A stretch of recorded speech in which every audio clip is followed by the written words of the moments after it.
Assalamualaikum warahmatullahi wabarakatuh. Perkenalkan, nama saya Deva Nadila, NIM P0515011914. Saya berasal dari kelas 2A Teknologi Laboratorium Medis. Di sini saya akan menjelaskan 14 materi tentang pembelajaran kimia klinik. Yang pertama, saya akan menjelaskan tentang pengertian asid fosfatase. Asam fosfatase adalah enzim hidrolitik lisosom. Oleh sebab itu, kenaikan konsentrasi asam fosfatase dapat mengindikasikan penyakit tertentu, seperti penyakit Gaucher dan penyakit Niemann-Pick. Yang kedua, saya akan menjelaskan tentang lipid. Secara umum, senyawa yang disebut lipid biasanya diartikan sebagai suatu senyawa yang dalam pelarut tidak larut dalam air, namun larut dalam organik. Contohnya benzena, ether, dan kloroform. Materi ketiga, saya akan menjelaskan tentang SGOT dan SGPT. SGOT, serum glutamic oxalate transminase. Nah, SGOT extempore amorphous ditemukan dalam konsentrasi tinggi di dalam hati, jantung, otot, skelet, dan ginjal. Manfaat pemeriksaan SGOT, diagnosis dan pemantauan penyakit hati, terutama penyakit yang mengakibatkan kerusakan sel hati karena enzim bisa dilakukan dari berbagai organ. Hasil tes SGOT belum menjadi indikator spesifik adanya kerusakan pada organ hati. Misalnya saat seorang terkena serangan jantung, tes SGOT juga bisa menunjukkan nilai dari atas normal. Sedangkan SGPT, serum prophylaxis, SGPT ALT, alanine aminofosfatase, alanine aminotrofase, ALT dihasilkan terutama oleh sel hati. ALT adalah enzim spesifik hati. Peningkatan ALT jarang ditemukan pada kondisi lain selain penyakit hati. Selanjutnya, bilirubin. Bilirubin adalah hasil perombakan sel darah merah. Hemoglobin dilepaskan dari sel darah merah dan dipecah menjadi hema dan globin. Hema dikatabolisme menjadi bilirubin, yang kemudian ditransfer menjadi bilirubin indirek tidak terkonjugasi di hati. Bilirubin indirek berkonjugasi dengan glucuromid menghasilkan bilirubin terkonjugasi direk. Bilirubin total adalah penjumlah bilirubin direk dan bilirubin indirek. Materi keempat yaitu tentang tes alkali fosfatase. Alkali fosfatase merupakan tes yang mengukur jumlah enzim alkali fosfatase dalam aliran darah seseorang. ALP merupakan enzim berfungsi untuk membantu memecah protein dalam tubuh. Enzim tersebut hadir dalam berbagai bentuk. ALP dihasilkan oleh organ hati, tetapi dihasilkan sebagian besar ALP dihasilkan oleh organ hati. Tetapi enzim tersebut juga bisa dihasilkan tulang, usus, pankreas, dan ginjal. Materi kelima, saya akan menjelaskan tentang pemeriksaan albumin dan globulin. Albumin adalah protein dalam plasma darah yang merupakan protein terbanyak di dalam plasma. Nilai normal albumin di dalam darah sekitar 3,5. Fungsinya pertama mengangkut molekul-molekul kecil melalui plasma dan saluran sel. Sedangkan globulin, protein utama yang ditemukan dalam plasma darah yang berfungsi sebagai pembawa hormon steroid dan lipid dan fibrinogen. Materi keenam, saya akan menjelaskan tentang glukosa darah sewaktu, MD point dan POTS. Glukosa darah, gula yang terdapat dalam darah yang terbentuk dari karbohidrat dalam makanan dan disimpan sebagai glukogen di hati dan otot rangka.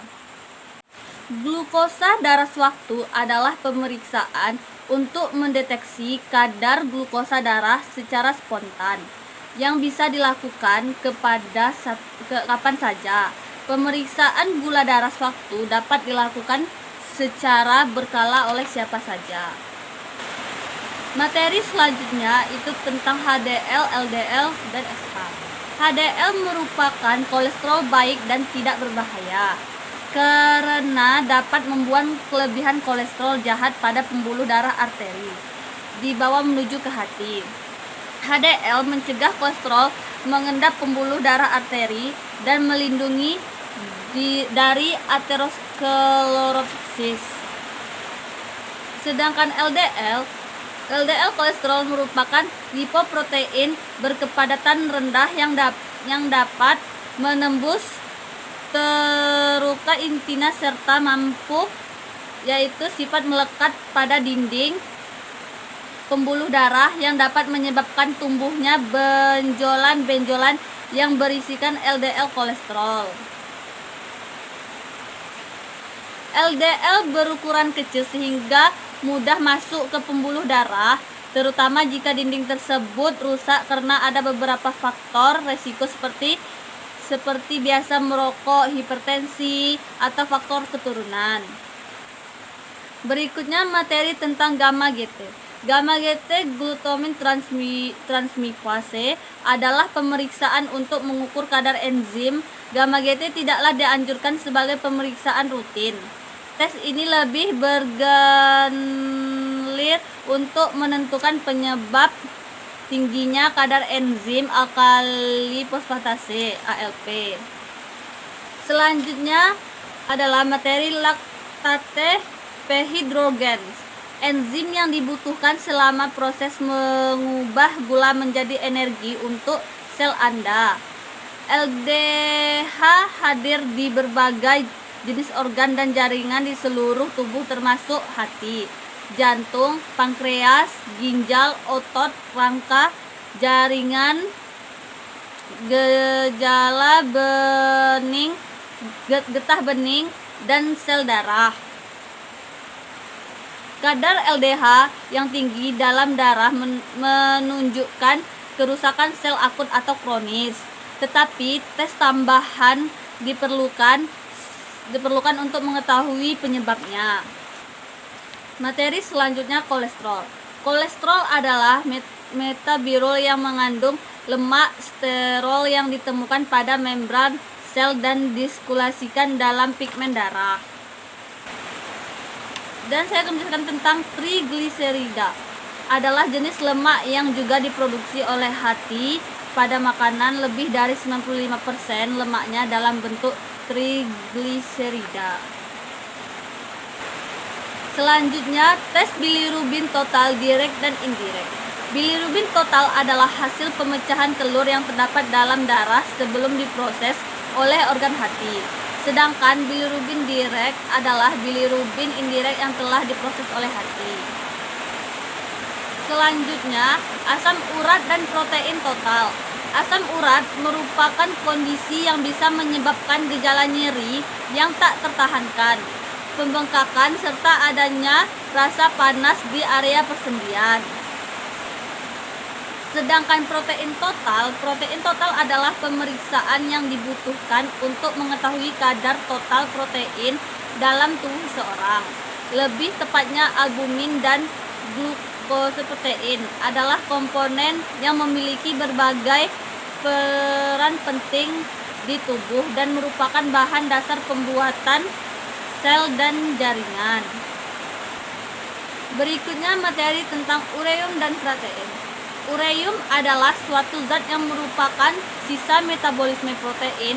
Ureum bersifat racun dalam tubuh. Pengeluarannya dari tubuh melalui ginjal berupa air seni. Ureum, bila ginjal rusak atau kurang baik fungsinya, maka kadar ureum akan meningkat dan meracuni sel-sel tubuh. Keadaan tersebut disebut uremia. Sedangkan kreatin adalah protein yang merupakan hasil akhir metabolisme otot yang dilepaskan dari otot dengan kecepatan hampir konstan dan diekskresi dalam urin dalam kecepatan yang sama. Yang terakhir itu materi glukosa NPP. Glukosa 2 jam postprandial atau glukosa 2 jam PP adalah tes glukosa yang dilakukan setelah tes glukosa darah puasa. Tahap praanalitis Pemeriksaan glukosa darah 2 jam PP, persiapan pasien puasa 10-12 jam. Setelah 10-12 jam, pasien harus makan kenyang dan 2 jam setelah makan, pasien harus diambil darah. Spesimen pemeriksaan sama dengan pemeriksaan GDS dan GDP, yaitu serum atau plasma pada tabung. Tahap merah, ungu, dan abu-abu. Dengan teknik analisa menggunakan fotometer menggunakan metode oksidase atau heksoklimase. Nilai normal glukosa 2 jam PP. Nilai normal glukosa 2 jam PP di bawah 7,8 mm atau 140 sampai 109. Diabetes di atas 11,1 mm dari 1 kali pemeriksaan. Kondisi yang menyebabkan tingginya kadar glukosa 2 jam PP adalah kondisi seperti stres akut, penyakit ginjal kronis, hipertiroid, pankreatitis, kanker pankreas. Baiklah, itulah penjelasan materi dari saya. Wassalamualaikum warahmatullahi wabarakatuh.